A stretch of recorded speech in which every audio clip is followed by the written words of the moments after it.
So I want you to give a huge hand to my friend, Judah Music. So welcome him to the Journey stage. Come on up, man. Thank you, brother. So I asked Judah to come up because about December of last year, there was a turning point moment in your life. And your sweet wife is here and your kiddos go to Journey. And there's a turning point in your life where you said, I really think we should do something about some of the challenges and suffering. And I wanted to set this up kind of like Ellen. I feel like Ellen right now. And so nobody's going to jump out and scare you. You get a car. No, that's Oprah. Sorry. So tell me a little bit about you and about your story and about how this started for you.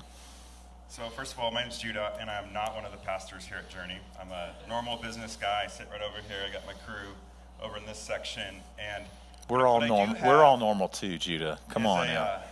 What I do have is a story that I'm excited to share with you guys, and the reason I'm excited is two reasons. One, it's a story that needs to be told that's not being told by our community or by anybody. And for two, it's personal. It affects literally every single person in this room and everybody that you know. So it all started back last December. It was literally the Christmas store last year, December 9th, 2017. And my family likes to ski, and we're getting right into some snow falling in December. And so we decided we're going to volunteer at this thing. We feel like we should volunteer, but we're going to go to the Bishop Elementary one because it's on the way to the mountains.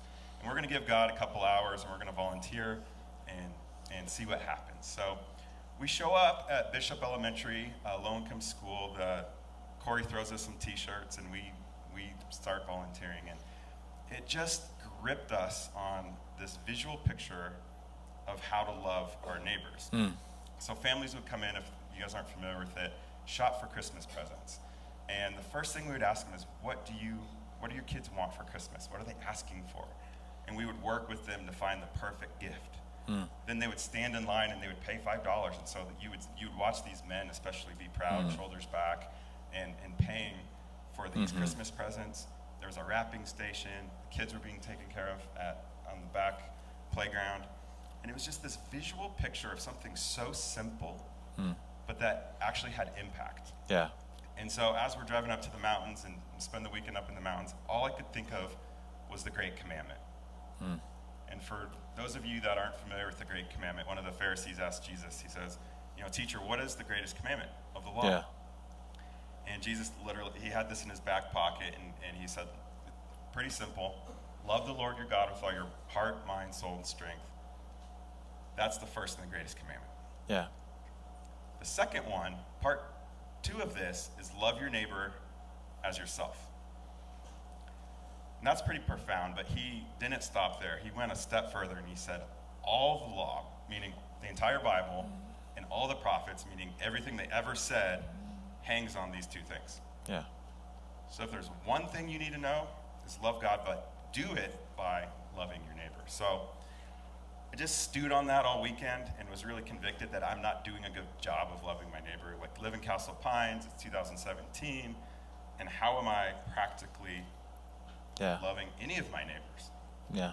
Whether I know them or not. So the next Tuesday, I've got a little men's group, a little business group with some of my friends, and we're meeting at Dasbog at 6:15 in the morning the following Tuesday. And I've never been so convicted in my life that we were reading a book about finding our purpose and our calling, and I was just so convicted that I would rather be working on a project. I would rather be doing something, even if it failed wildly, than help somebody, than reading this book. Yeah. And so I look up at my guys in my group and I say, hey, look, I don't know if you guys feel this way, but I'd rather be doing something than reading this book about having a purpose. And I feel like we are being called to do something. So whatever that was. And so we started this harebrained idea. So what did you guys decide to do? What kind of problem did you decide to solve, project? So I'm a startup guy, so the first thing I do is I jump into doing research. And so I Googled Douglas County. I think the first thing I did was I was just like, if we're going to know about our neighbors, let's do some research. And what I found was crazy. So this next slide shows the top 10 wealthiest counties in America in 2017. This is actually 2018. And what you'll notice, 9 of them are really close to each other, about 180 miles apart. 5 of them are in Washington, D.C., 5 counties in Washington, D.C., 4 counties in New York and New Jersey. These two clusters are 180 miles apart. That's the difference between Denver to Telluride. So not very far. What stuck out was number 4 on the list, which is Douglas County. Douglas County, Colorado is the 4th wealthiest county in America. I feel like I'm bringing that average down. Anybody else feel like you're doing your part to keep it real? Good. Okay, sorry. So what we're looking at here is a picture of Douglas County. If you're not from Denver, if you're just from California, you don't know what you're looking at, like Castle Rock, Highlands Ranch, Parker. Like, what is this? It could be Kansas. And there's no California county. I think Beverly Hills, Laguna Beach. No, it's Parker. And the next thing we found out was, okay, all right, we've got a lot of money, we've got a lot of resources. What about, do we have any needs? Like, what are the needs in Douglas County? So the next thing I started looking at was the food banks, and we called on some food banks. And well, we found out that there was 45,000 families in Douglas, Arapahoe, and Elbert County that are living in poverty. Wow. And it's not like the federally mandated poverty that you make $20,000 a year and you're poverty. This is suburban poverty. 2 working parents, kids in private school, car payments, mortgages, but they're getting crushed by life. Wow. And that's not even the problem. The problem is when we talked to the food banks, they told us that 70% of these families never receive a lick of help. They don't qualify for government programs like SNAP or food stamps because they make too much money. Wait, if you automatically disqualify yourself if you have a house in this county, right? And their dignity prevents them from showing up at a physical location to receive help, like a food bank. They're too ashamed, too embarrassed, they have too much pride, whatever it is. So the real problem is, the 45,000 families is bad, but the real problem our group discovered was that it's not a lack of resources. It's not like we lack food or money. It's a lack of participation from these families because of dignity. Wow. And that was a big idea that we brought back to the group, and we just said, guys, we got to do something about this, and we don't care what it is. So we started a project. I think Travis coined this, Operation Blessing, and so we went to work, and you got to put the timeline on this. This was, the Christmas store is December 9th. Our deadline was to help 5 families by Christmas Eve. This was just like your small group pulled together to do Pretty this, much, right? Yeah. So what we wanted to test was if we could make it completely private and anonymous, could we see anyone that's got a need participate? Pretty simple idea, because if people aren't participating because they're too ashamed, if we made it private, could we overcome that? That was literally all we tried to do. So we got 5 families that we knew were in need from the church, and we reached out to them as a church last December, and we just said, hey, we want to bless you. It's not a lot. It's $200 worth of groceries. Here's how to do it. Go online, use King Soopers click list, and order $200 of groceries, and we'll deliver it. Right? Nobody's going to know, the manager of the store, the owner. We just want to help you out. So what happened next was the crazy part. So we do these deliveries. We delivered 4 of them. A lot of people in this room did deliveries by Christmas Eve. All right. My family did one to Highlands Ranch. So you drive into Highlands Ranch, the first thing you notice is there's not a bad looking neighborhood, right? You don't see poverty. And so you're driving down the streets, green grass, BMWs, Mercedes, everyone from the outside looks perfect. The first thing my wife said was, are you sure, this doesn't feel like the right neighborhood? Yeah. This is not the slums.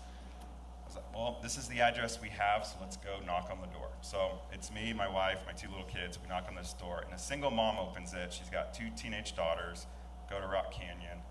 And when you walk into this house, you immediately feel the difference. The curb appeal is different from the soul of the home. Inside. Right.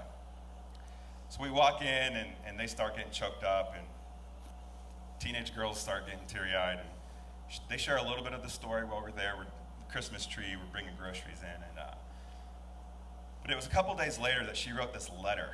And by the way, all 5 of the families wrote these similar letters, but this mom in particular, she was told her life story.